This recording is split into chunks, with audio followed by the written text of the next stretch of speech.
Le rôle du huitième roi dans les derniers jours. Introduction. Le huitième roi fait partie du camp oriental.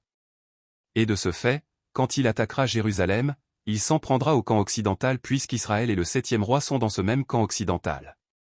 C'est dans ce cadre qu'il nous faut comprendre son action en vue de détruire Babylone la Grande, Apocalypse chapitre 17 verset 16.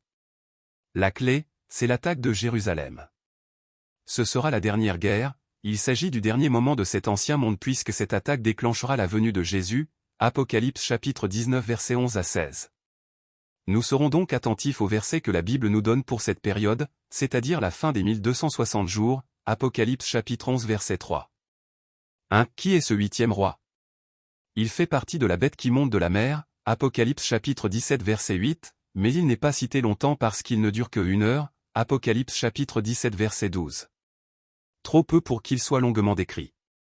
Il fait donc partie de Babylone puisque la bête, c'est Babylone, la succession des rois qui reprennent la pensée de la tête de cette bête, Apocalypse chapitre 17 versets 9 et 10.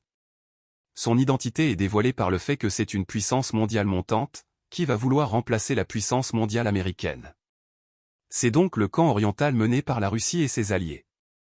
Il est évident que s'il est appelé le huitième roi, c'est qu'il vient après le septième, Apocalypse chapitre 17 verset 11, et la bête qui était, et qui n'est plus, est elle-même un huitième roi.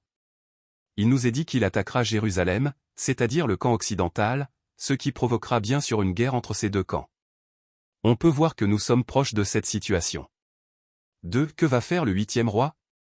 Une coalition de nations prendra forme.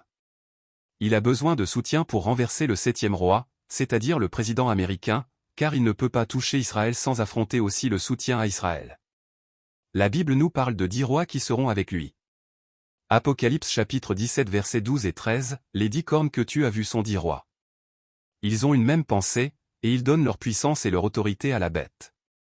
Nous n'avons pas besoin d'autre livre que celui de l'Apocalypse pour comprendre ce point. Je fais allusion au livre d'Ézéchiel qui parle de GOG, car ce livre n'est pas donné pour notre époque, aucun verset ne montre que c'est pour notre époque. Et de toute façon le livre de l'Apocalypse suffit. Nous parlerons donc du camp oriental qui fait la guerre au camp occidental, matérialisé par l'attaque des nations sur Jérusalem, Apocalypse chapitre 16 verset 16. 3. Jérusalem sera prise mais il y aura nombre de survivants. Pendant cette attaque, ce sera la venue de Jésus qui mettra un terme à cette guerre. Il combattra cette armée et établira son royaume, Apocalypse chapitre 19 versets 19 et 20. Ce sera la fin de ce monde et le début du monde nouveau. Nous noterons que cette venue se fait à la fin des 1260 jours, Apocalypse chapitre 11 verset 15. Cette fin des 1260 jours verra l'attaque du huitième roi et la venue de Jésus dans un espace de temps court. Ce sera ce moment qui est identifié comme la grande tribulation pour Jérusalem, mais une tribulation moindre que celle du premier siècle puisqu'il y aura des survivants comme nous le dit. Zacharie chapitre 14 verset 2, toutes les nations seront rassemblées contre Jérusalem, mais le reste du peuple ne sera pas exterminé de la ville. Ce temps correspond à l'an 70 quand les Romains sont venus détruire Jérusalem, Luc chapitre 21 versets 20 à 24. Conclusion. Le septième et le huitième roi vont s'affronter. Le centre de leur conflit est Jérusalem, Zacharie chapitre 12 verset 3.